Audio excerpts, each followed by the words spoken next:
भविष्यावर बोलू काही या कार्यक्रमात संपदा सगळ्यांचं स्वागत करते आणि राशी चक्रकार शरदजी उपाध्याय यांचं सुद्धा स्वागत करते।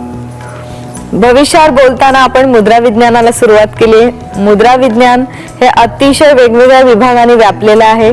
त्या सर्वांच्या विषयांना स्पर्श करणं शक्य होईल की नाही माहित नाही, पण तरी सुद्धा आपण काही मर्यादित विभागांवर प्रकाश टाकणार आहोत। जाणून घेऊया की एखाद्या मनुष्याचं एखाद्या ठिकाणी प्रवेश होणं आणि त्याची छाप आपल्यावर पडणं हे किती महत्त्वाचं आहे, निदान आजच्या युगात तरी।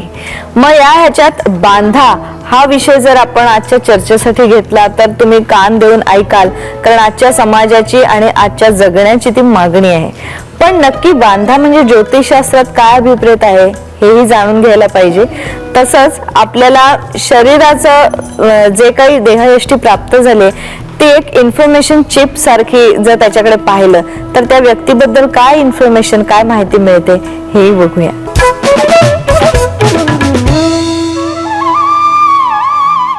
बांधा हा चर्चेसाठी विषय आहे आणि हा थोडासा फरक पडतो। व्यक्तिमत्वात उंची अभिप्रेत आहे, म्हणजे बांधेसूदपणा अधिक उंची। पण तुझं म्हणालीस ना की आजच्या काळामध्ये ह्याला फार महत्व आहे बांध्याला, तो बांधा थोडासा शुक्राच्या अंमलाखाली जातो। आता आपण ह्या भाषेत बोललो की तुला कळेल। पूर्ण व्यक्तिमत्व, मिलिटरी ऑफिसर, पोलीस ऑफिसर, उंची, बांधा सगळं एकत्र केलेलं वेगळं। पण ऍस्ट्रॉलॉजीत फेस रिडिंग मध्ये जो बांधा तो आडवा, बुटका माणूस पण आडव्या बांध्याचा असू शकतो। पण बुटक्या माणसाचं इम्प्रेशन कुठे पडतं, तर एखादा बुटका मनुष्य खूप पहलवान टाईप आडव्या बांध्याचा असू शकतो। हा बांधा खास करून सौंदर्यासाठी बघतात।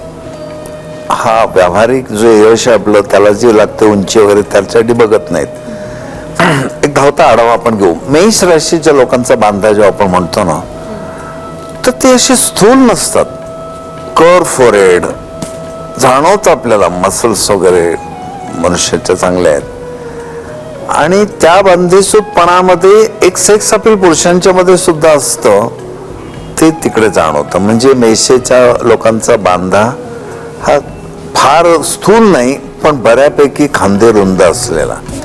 वृषभेमध्ये उलट होतो, गुबगुबीतपणा फार आहे। मग वृषभेच्या लोकांची गाल पुरुषांचे सुद्धा खूप छान असतील, पुन्हा आता नक्षत्रप्रमाणे आहेच सगळं। पण असा एक आरामात वाढलेला, श्रीमंतीत वाढलेला, छान अंगी लागले अन्न ज्याच्या, असा गुबगुबीत माणूस हा बांधेसूद असतो। पर्सनॅलिटी चांगला असेलच असं नाही। मिथुनेमध्ये एक छान व्यक्तिमत्व आहे, हसतमुख आहे, मिस्किल आहे, डांबरट पण आहे। आपल्या समोर मकरंद येतो अनासपुढे, त्याची देहष्टी बघ, मी मिथून करेक्ट तुला जाणवेल। आणि असे लोक हे छान मजा मजाच करत असतात। एकदा मकरंद कुठेतरी मोटरसायकलवरनं चालला होता का, फोर व्हीलर मैत्रीने मला, पण त्याला हवालदाराने हात केला एकदम, तर तो पुढेच जात राहिला। हवालदाराने पाठलाग केला, तर मला वाटलं तुम्ही हाय करताय म्हणून मी काय बोललो नाही, जाणून बघून केला मिस्किलपणा त्याने।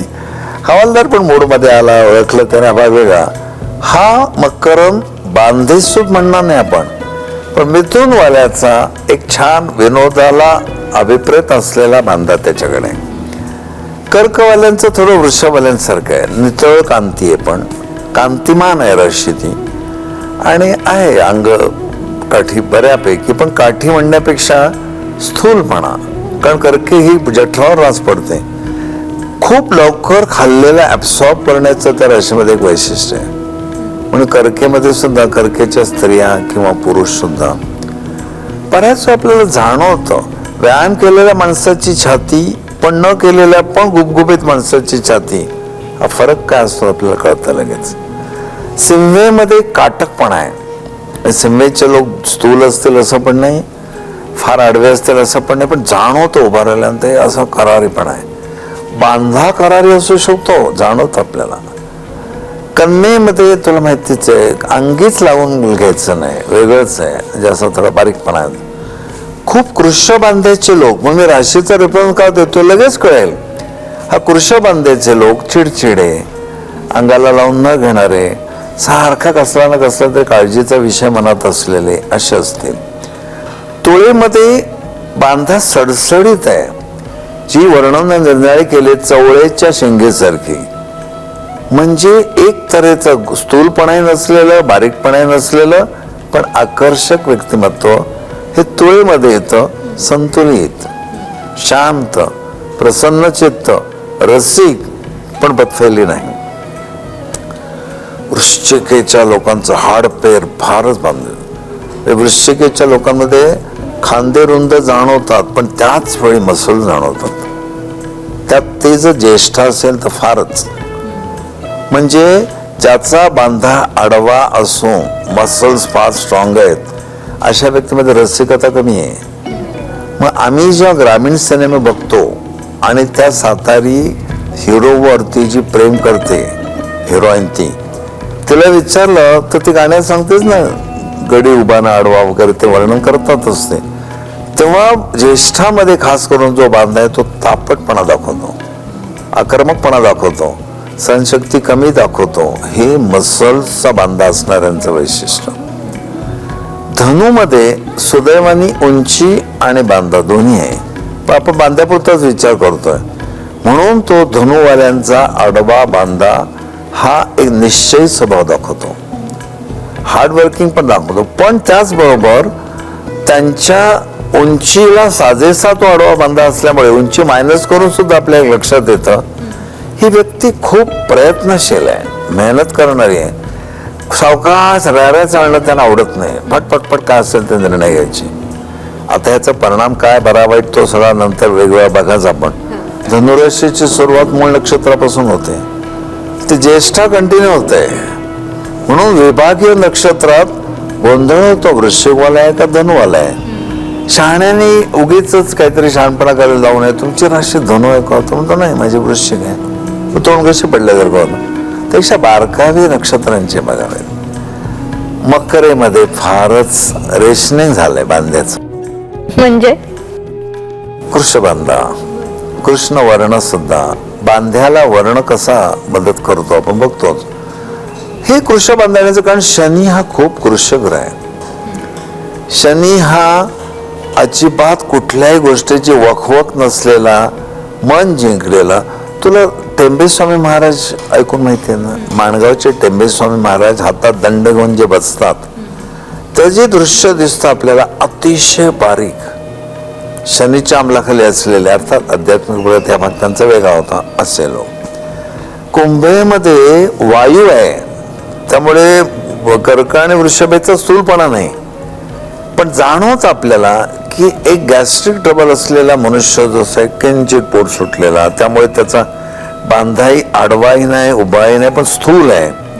स्थूलपणा वेगळा, बांधेसूदपणा वेगळा, हे घडतं. म्हणजे गंभीर पिंडाचे लोक. आणि मेन तर काय, टिपिकल कीर्तनकार असतात, त्यांचे बांधे कसे असतात, ते धार्मिक, प्रपंचाची आवड सुटलेली नाही, पण पापविरूपणा आहे. अमुक गोष्टी करण्याचा मोह होतो, पण काही शिक्षा आहेत त्याला, नको भानगडीत पडायला. मन न जिंकता कृती न करणारा माणूस, या अर्थाने आपण थोडासा कृष बांध्याकडेच तो वळतो, पण मकर इतका नाही.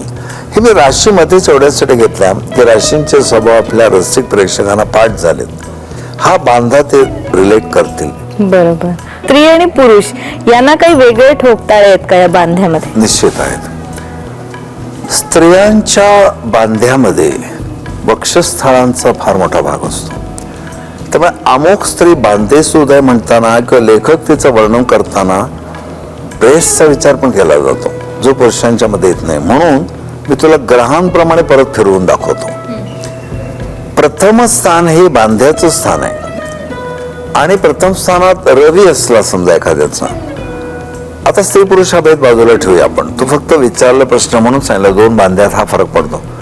पण रवी प्रथम स्थानात असलेल्या माणसाचा काटकपणा, त्यांनी शर्ट काढला तर पैलवान वाटणार नाही, पण जाणवत अरे बांबू कसा एकदम चिवट दिसतो, आणि तसं सिंहेच्या लोकांचं असतं.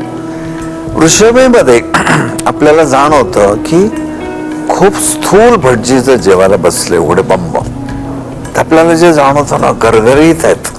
तसं वृषभेचा मालक शुक्र लग्नी असला, नेमका त्या प्रथम स्थानाला बाकी अनुकूल गोष्टी असल्या त्या राशी वगैरे, तर स्थूल बांध्याचा पुरुष की जे बिलकुल शोभादायक नाही. मग त्याने काय दर्शवलं जातं तर तुला आश्चर्य वाटेल, गुपगुपी स्थूल माणसं प्रचंड चावटपणा करतात. आणि असे जे गुरुजी लोक जेवायला वगैरे येतात ते धार्मिकता त्यांची संपली तिकडे धार्मिक अनुष्ठानं की ते आपल्यात मिसळून मजा मजा करतात, विनोद वगैरे करतात. त्याचा अर्थ मावसलपणा बांध्यात असलेला माणूस गमतीशीर, किंचित चावटपणा करणारा पण सगळ्यांशी मिळून मिसळून राहणारा. मिथुन म्हणजे बुध, तो लग्नी बुधाचा संबंध येतो. तर दुर्दैवाने व्यक्तीला शरीरयष्टी मिळत नाही, पण त्याची बॉडी लँग्वेज इतकी छान होते की तो मिस्किलपणा जाणवतो त्याचा. मग वर्ण वगैरे आपण वेगळे घेतलेलेच आहेत, पण त्या कृषबांध्यातनं एक जाणवतं की हा काही दुःख विनोद करून करून दाबतोय का काय. म्हणून असं बऱ्याच वेळा घडतं की एखादा विनोदी माणूस असतो आणि मग लक्षात येतं आपल्याला की ह्याचे काही दुःख आहेत म्हणून हा विनोद खूप छान करून ते सबसायगून. तिथेच गुरु आला की गुरुचा स्थूलपणा हा श्रीमंती ऐश्वर्य दाखवणार आहे. म्हणजे मगाशी आपण जे वर्णन पाहिलं ते आणि ह्याच्यात फरक राहील की एक शांतपणा जो एखादा मनुष्य खाऊन पिऊन सुखी असलेला कसा दिसेल आपल्याला तसं थोडं दिसेल. त्याच्यानंतर आपण असं बघत गेलो तर चंद्र राशीप्रमाणे त्या प्रथम स्थानी चंद्र असणाऱ्या व्यक्तीला बांधा फार चांगला मिळेल असं नाही, पण एक ओव्हरऑलच असं वाटतं आपल्याला छान माणूस आहे. कपडे घातल्यावर छान दिसणारे लोक लग्नी चंद्रवाले, तेच जर त्यांनी कपडे काढले आंघोळीसाठी वगैरे आपल्या लक्षात येतं अरे अगदीच बारकोंड आहे. आता ह्यातनं काय शोधायचं, नितळ कांती, मन शांत राहून त्यांनी पचवलेलं आहे सगळं. किती बारकाईत बघ, मानसशास्त्र आणि ज्योतिषशास्त्र कसं झडपायचं एकत्र जातं. असं करत करत आपण निरनिराळे ग्रह त्याच राशीचे, बुध कन्येचा मालक आहे, मिथुनाचा मालक आहे. मग आम्ही शनीकडे येतो. शनी हा कृष्ण वर्णाचा आपण पाहिलेलाच आहे, पण तो इतका कृश आहे की कधी कधी आपल्याला असं वाटतं ह्या माणसाला इंजेक्शन तरी कसं द्यायचं, इकडून सुरू दिलं तिकडून बाहेर पडेल का काय. सगळ्या बाबतीत होत नाही असं, पण मकरेमध्ये नेमका आपल्याला श्रवण मध्ये तो शनी मिळाला. मग हा कृष्णबांधा काय दाखवतो तर तो सगळ्यापासून अलिप्तच झालाय. तुला फार कृष्णबांध्याचे लोक निराशावादी दिसतील, असे प्रत्येक ग्रह सुद्धा त्याच्यात आणले तर आपल्या लक्षात येतं की बांधा म्हणजे अन्न अंगी लागणे, बांधा म्हणजे आपली बॉडी लँग्वेज, आणि पूर्ण बांधा अधिक उंची म्हणजे व्यक्तिमत्व. ते आपण वेगवेगळ्या तऱ्हेने पाहिलेलंच आहे. तर अशी व्यक्ती कृश आहे, स्थूल आहे, भरभक्कम आहे, मसलवाली, हे वेगवेगळ्या तऱ्हेने त्याचे स्वभाव आपल्याला जाणवतात. ते मी तुला फार थोडक्यात सांगितले. एकत्र कुंडली करून मग डिटेल सांगता येईल त्याच. म्हणजे कुंडलीची बांधणी बघून माणसाचा बांधण त्याशिवाय नाहीच होत. एकट्या याने काही होतच नाही तर मग काय झालं असतं, जगात कृष, स्थूल, मसल चांगले तीनच भाग पडलेच. हो बरोबर, ते कितीतरी त्याच्यावर शेड्स आहेत ना. बरोबर. तुम्ही राशीप्रमाणे ग्रहांप्रमाणे पण सांगितलं, मग तसं कुंडलीतले ग्रहांची स्थानं, ती घरं हे पाहून सुद्धा तुम्हाला एखाद्याच्या कार्यक्षेत्राबद्दल सांगता येत असेल. बांध्यापुरतं बघायला गेलं तर नाही सांगता येणार. कारण का तर आम्ही म्हणतो पोलीस किंवा मिलिटरी ऑफिसर हा उंचापुरा पाहिजे, म्हणजे उंचीपणा वेगळा आहे. शास्त्रकारांची कमाल आहे की 3.5 हाताच्या देहाचे भाग किती पाडलेत त्याने. केस, डोळे, तुमचं नाक, ओठ आणि सगळे उंची, ध्वनी, चाल कशी आहे त्याची, या सगळ्यात एक एक गोष्टी ठासून रहस्य भरलेले आहेत. मग असं काही आपल्याला कुठे ऐकू येत नाही की बांधेसूद नट पाहिजे. आम्हाला पूर्ण व्यक्तिमत्व आकर्षक असलेला नट चालेल. पोलीस ऑफिसर धिप्पाड पाहिजे, धिप्पाड मध्ये उंची आली. कृष्ण लोकांना काही मागणी नसतेच, तो एक प्रश्न. तेव्हा केवळ बांध्यावर करिअर नाही सांगत आहे. ओव्हरऑल सगळी पर्सनॅलिटीवर सांगतात. काही स्त्रियांच्या दृष्टीने कटी आडवी आहे, उभी आहे, त्याच्या बांध्याप्रमाणे काही लक्षणं वर्तवता येतात का? कारण कथ्थक नृत्याच्या शास्त्रामध्ये याचं वर्णन बरेचदा आढळतंय की सुदैवाने मी पुरुष असल्यामुळे ही कटी आणखी जे काही इतर नृत्य वगैरे याच्याशी माझा फारसा संबंध आला नाही, पण केवळ बायकांच्या सौंदर्यशास्त्राचा विचार या बांध्यामध्ये केलेला आहे. पण तो सौंदर्याचा आविष्कार आहे, कलेचा आविष्कार आहे असं कुठे आढळलं नाही. सिंहकटी असलेली स्त्री अतिशय हळुवार असते असं नाहीच आढळलं. तिने कदाचित खूप स्थूल असलेली स्त्री प्रयत्नाने सिंहकटी होऊ पण शकते. आपण बघतो ओरिजिनल बांधा, तर तुम्ही जर स्वभावाशी रिलेट करायचं असेल तर सौंदर्य लक्षणाचा भाग नाही उपयोग पडत आपल्याला, आणि तो स्त्रियांपुरताच आहे. आपण एक जीव बघतोय ना, मनुष्य हा. त्यामुळे करिअरसाठी किंवा केवळ बायकांच्या लक्षणं आहेत सौंदर्याची, त्याचा स्वभावाशी नाही रिलेट होत. बांधा म्हणजे एसेन्शियली व्यक्ती किती आडवी आहे, का कृश आहे, का मध्यम आहे, का स्थूल आहे, एवढ्यापुरताच येतो. बांध्याने तुम्हाला पूर्ण स्वभाव तर कधीच नाही कळणार. पण जे लेखक लोक वर्णन करतात, स्त्रीचे वर्णन करताना उरोज हा शब्द नेहमी येतो. मग उरोज म्हणताना ते स्पेसिफिक बांध्याचा विचार करून त्याचे वर्णन करतात. मग सौंदर्य लक्षणात आत्ताचे तू बायकांचं सांगितलं, उरोचा भाग वारंवार वर्णन केलाच जातो. पण हा बांधा स्त्रियांच्या बाबतीत फार वेगळ्या सौंदर्याने युक्त असतो. पुरुषांच्या बाबतीत ते सौंदर्य व्यक्त होत नाही. बरं, मग आता या ज्योतिषशास्त्राच्या दृष्टीने ज्या एखादं व्यक्तिमत्व तुमच्या डोळ्यासमोर उभं राहतं, त्या उभं राहणाऱ्या व्यक्तिमत्वाचं वर्णन कधी असं झालंय की कुंडलीप्रमाणे तुम्ही वर्णन केलंय, व्यक्ती वेगळी निघाले, किंवा व्यक्तीवरनं कुंडलीचा अंदाज बांधलाय? कारण तुम्हाला अशा प्रोग्राम मध्ये आधी व्यक्ती भेटत असेल आणि मग कुंडली, असं काही कधी झालं? वॉर टाइम मधल्या नाही ना, 42 ते 45 वॉर टाइम मधल्या सगळ्या पत्रिका चुकल्यात. ज्योतिषांनी घड्याळ एक तास पुढे होती हे लक्षातच घेतलं नाही. पण समोरची व्यक्ती कृष्णबांधेची आहे, कृष्णवर्णाची आहे, बुटकी आहे, आणि इकडे तर लग्नी शुक्र आहे त्याच्या प्रथम स्थानात, हाईटही खूप छान आहे त्याची. मग इतका जर डिफरन्स असेल तर निश्चय त्याच्या जन्मवेळेत चूक आहे असं दिसतं. क्वचित जन्मस्थळातल्या चुकामुळे अक्षांश रेखांश बदलतात आणि लग्न बदलतं. जन्मवेळेमध्ये काही लोकांच्या खूपच फरक असतो. महाराष्ट्राच्या कुंडली संग्रहात तो एक वाक्यवान पु ल देशपांडे, आणखी काय काय लोकांची नावं दे, साल वादग्रस्त आहे. साल वादग्रस्त म्हणजे 365 दिवसाच्या कुंडल्या मांडून चेक करायला पाहिजे. त्यामुळे असं कधी कधी व्यक्ती आणि कुंडली टॅली होत नाही. निश्चय जन्मवेळेत त्यांच्या फरक. आणि हे घरात ज्यांचा जन्म झालाय, खेड्यात झालाय, जुन्या काळात झालाय, त्यांच्या बाबतीत संभवत आहे. सामुद्रिक असा जो शब्द प्रत्येक या ज्ञानाच्या बाबतीत वापरतात, ते खरोखर केवढा सूक्ष्म अभ्यास. समुद्र नावाचा राजा होता, ज्या राजाला गुढविद्येची आवड होती, म्हणून हस्त सामुद्रिक, मुख सामुद्रिक, तिलक सामुद्रिक असे शब्द आले. आणि मग आता हे मुद्रा विज्ञान, हे जे चेहऱ्याला अत्यंत महत्व आणि शिवाय शरीर यष्टीला. आज आपण इथेच थांबूया. प्रेक्षकांच्या वतीने मी आभार मानते.